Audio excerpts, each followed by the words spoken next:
So Marvel is doing something really cool with Jean Grey right now, and today that's what we're going to be focusing on. Usually I wouldn't go this deep into X-Men stuff. I really want to cover this new age that they're doing after the ending of Krakoa and all that. I just think it's really cool that we're getting series like this. So Jean Grey in Phoenix #1 is now getting character moments that we haven't gotten from her in years, I don't think. So the story starts off with the narration of a little girl talking about her father and his weird religious beliefs, and how over the years he taught her how to pray, he taught her to be grateful for the misfortunes in life, and he even taught her that her own existence is to be subservient. She and everyone else, including him, should be devoting their entire lives to the one true God, in the hopes that redemption will be the reward for all the faith. And she says, the problem, of course, is that redemption, just like God, does not exist. Only for the Phoenix herself, her father, and his whole religion believes in to be the one true God, calls her bluff and shows up to this planet. And when she does, her father is excited because the whole being subservient, serving yourself up to the one true God, the Phoenix, their belief is literally that, all the stories of the Phoenix Force going haywire, going completely violent, taking it out on other planets, wiping out species, absorbing the energy of all these suns, right? They want to be a part of that. Like, his whole belief is that they should be grateful for the opportunity to die at the hand of the Phoenix because they believe her to be God. And her father actually sees her land on the planet and is like, Phoenix, I knew you would come for us, that you would destroy us like you have done so many before. Like, just talking about, like, so gratefully about the opportunity to be wiped out. And Jean just simply says, I'm not here to harm you. Your son is dying, and it's about to take you and everyone else with it. It's gonna kill you, but don't worry, I'm not gonna let that happen. And then we see her fly off of this planet, go straight to their dying sun, and then she,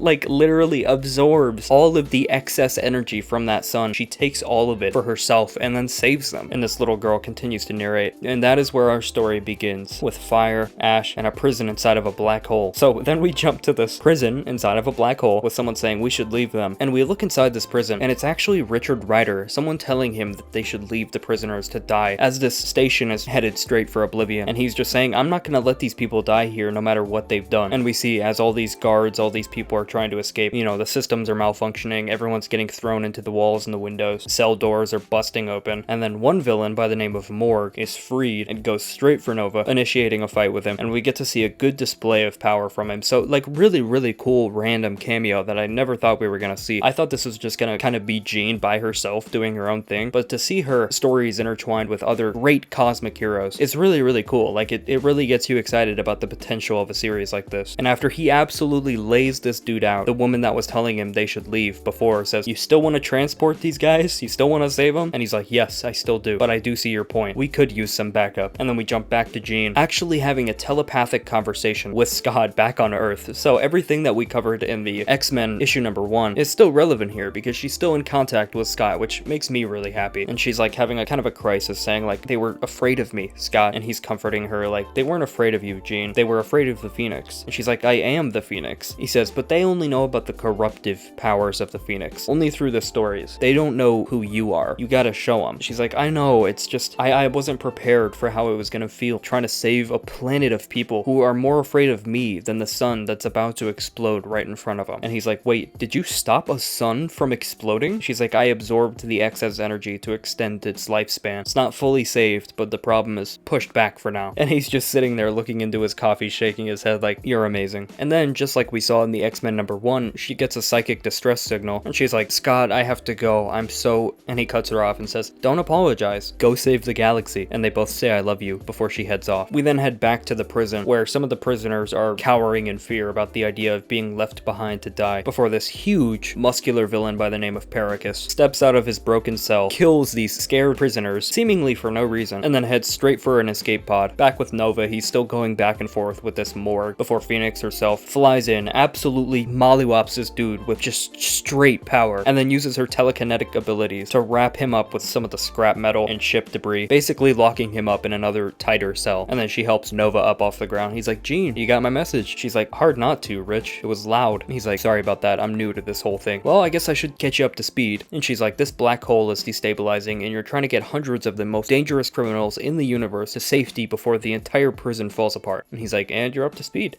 can't just leave them to die. She's like, you don't have to. I'll stabilize the black hole. He's like, you can do that? She's like, I just absorbed the dying sun. How much harder could this be? He like scratches his helmet. He's like, I honestly don't know the answer to that. She's like, just keep everyone safe and yell if something changes. So already we're getting so many good looks at just how powerful she is, like how much good she can do throughout the galaxy just from her sheer power and how she's able to harness it and utilize it. And I just think it's so good. Like, I'm not even the biggest Jean Grey fan. I hardly know the character, but one of the things that I've always felt like they could do a little bit better at is giving her her own moments like that. Like, she's so ingrained into the identity of the X-Men that it feels like she's always with the team, right? She's either always with the team or dead or against the team, right? There's no in between. So getting to see her have her own solo adventures and still be close with Scott, still be close with the X-Men and all these other heroes and have these relationships with people, you know, her own independence, be separate from it all, is so cool. It's so cool to me and something that I think is honestly pretty rare, especially in recent years. So I feel like this is one of the really, really good things to come out of the unfortunate ending of the Krakoan Age. And then we see this breakdown of literally Jean just dancing within the inside of the black hole, using her power so flawlessly, with more narration from the little girl saying, Jean became the black hole. She gave every part of herself to the stars. She felt the cosmos as it moved around her until it eventually joined her in dance, mimicking her movements like they were one and the same. The cosmos simply did as she asked. And it really just kind of begs the question, if dying suns and black holes unstabilized aren't a problem for her, like are barely even an inconvenience, what is going to be able to stop her? Who is going to stand in her way? What villains is she ever going to have?